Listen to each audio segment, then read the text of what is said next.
Hey, I'm back. I did get a halfway decent night's sleep last night, although I'd say like 7 hours, which is pretty good for me. Normally it's like 4. So anyway, I do have one piece before I get into this next edition from Nikita that happened like 10 minutes ago. And that is Applezor, the community manager, responded regarding the Q&A session that happened between Nikita and the emissaries, which is real. He's now confirmed that it is real, which is item 1 on his list. Second was, it's an attempt to get emissaries from different countries and regions aligned with the vision of the company to get some answers. Emissaries take a lot of blame where they shouldn't. Now, I agree with that last bit. Emissaries are just volunteer schlubs, and they're really there just to kind of like staunch the bleeding. I don't know. This is not a final and official stance. The Q&A was supposed to be polished to add context where it's missing, as well as get extra questions answered. Okay, so like if you're Nikita, you're the CEO of, lead developer of, the guy in charge of Escape from Tarkov. This is your video game. Like your word is literally law when it comes to the direction of the game, the people that work making it. You are in charge of hiring and firing people. Like you're literally the man. How is Nikita's word not the official stance of the company? He's the entire face of the company. How is that not official? I don't understand. And this also coincides with the whole, like, we didn't edit our website. Like, you can't just say that when people have receipts. It's very confusing. Okay, on to the Reddit thread. Hello again. Let me clarify the situation in a little more detail regarding owners of EOD and access to the cooperative mode and also other issues. First of all, the PvE game mode is not a DLC. Yes, it is.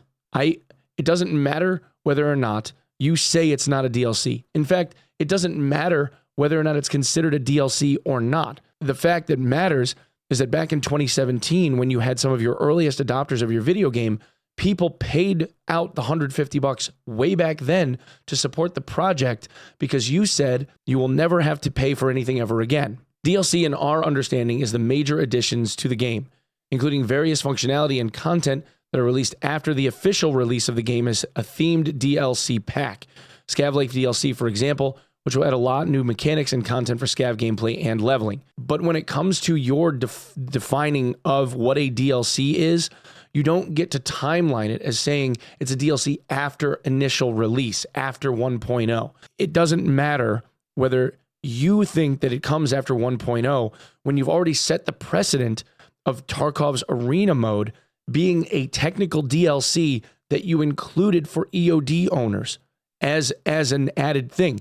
You described Arena originally as a DLC and then changed it into a spin-off game after the fact, but you still gave it to everyone that owned EOD for free. To which I have another question. Why did Arena get made? Why did you use the operating capital that you had to make this spin-off game that apparently didn't drum up enough in sales for you guys to continue with your runway to where now you're making a new game package for us to have to pay for? Why did you make it? Because it had nothing to do with 1.0. So why did you make the game? You can't just decide I'm going to be nice on this one, especially if you didn't mention any of this beforehand. At no point did you release Arena and then go, this is just a one-time thing, guys. This isn't supposed to be part of EOD, but we're just, rolling it up because we figure we should. No, you can't just do that and then change the rules afterward. That's not how it works. Secondly, the specific functionality of the PvE mode is necessarily located entirely on a separate network infrastructure because essentially you play on our servers only in closed mode. At this stage, it's not possible to launch all players who are EOD holders. Right now, we simply do not have the required amount of resources for this. So say it's a money thing. This feels scummy. We observe your dissatisfaction and have decided that the functionality of the PvE mode will be available free to all owners of the EOD version at the release of the game, when the server infrastructure will be improved to the required capacity. I mean, I know I sound like a broken record. This is something that you could have just held off on announcing until such time as your 1.0 release. The server capacity, you figure, is going to be something that you'll be able to foot the bill on at some point in the future when 1.0 releases, and not before. kind of baffles me a little bit. Now you have the opportunity to test this mode by purchasing the Unheard Edition or upgrading to this version. We also decided to give a 50% discount when upgrading to the Unheard version from EOD. But why would you, like, take a knee, so to speak, and offer this for a deeper discount than what you originally had planned, because there was no discount originally? Why would you take a knee and then say it's not a DLC? You're trying to cater to people where they're saying, like, this should be included, and you're still saying, nah, but I'll knock the price off a little bit.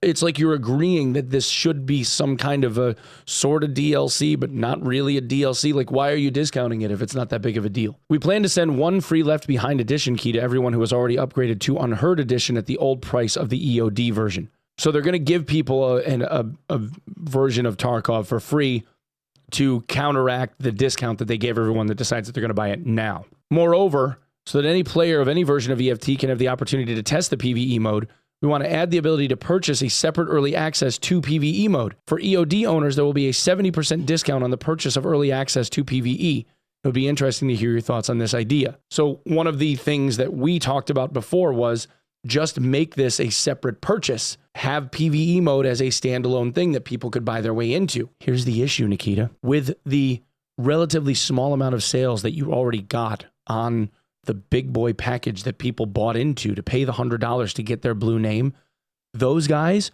with your separate server infrastructure already had 10-minute queues to get into a single raid trying to play your PvE mode. Yes, you could drum up a whole lot more support for your PvE mode by dropping the price significantly and offering this up as a separate piece to people, but you still have to have the server infrastructure to cover what you need to cover for all of the new players that you're going to get.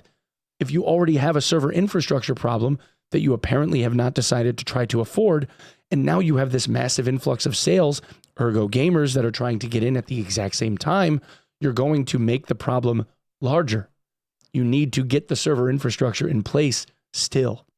I feel like they don't understand this. Next, regarding special items for the Unheard version, we plan to make restrictive or balancing changes for these items. On the onset of creating the items that you did between this beacon and this radio with the scav aggro radius and all, between those two items, you had to know that this would create an advantage for people willing to part with the money to do so. You had to have known that. How that was somehow going to be accepted by the player base, you figure it would have been, is beyond me.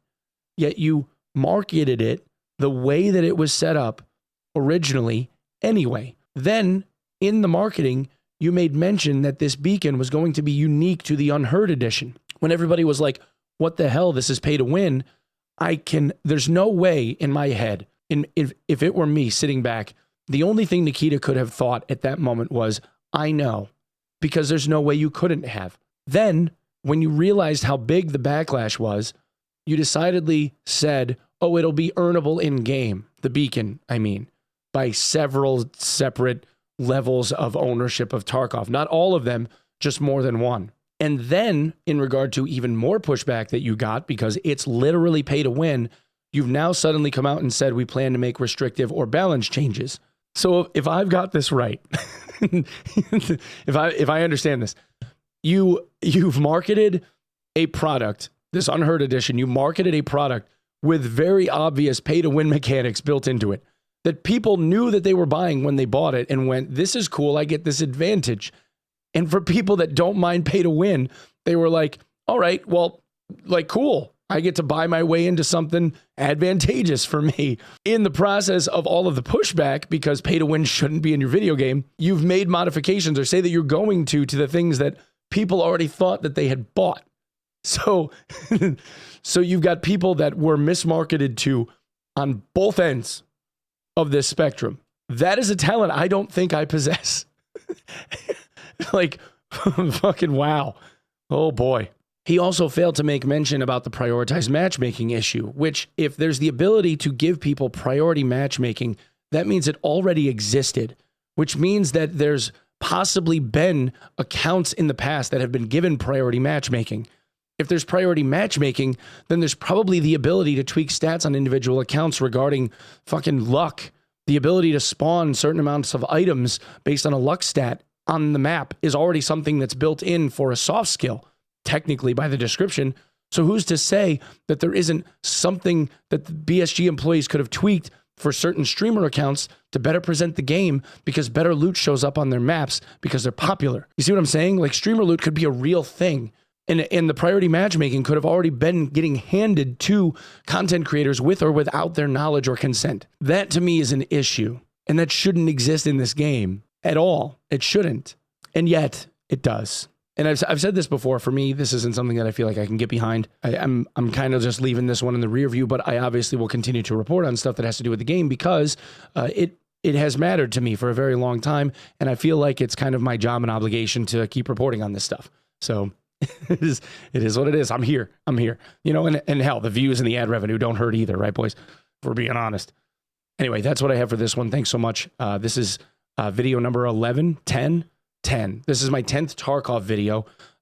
This is the dozenth video I have made in less than 2 days, 3 days, whatever it's been.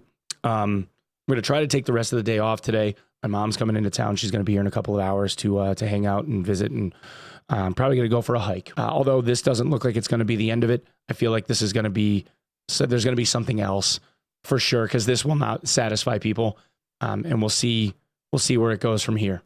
Thanks so much for coming and checking it out, everybody. Love y'all. And I will see you in the next one.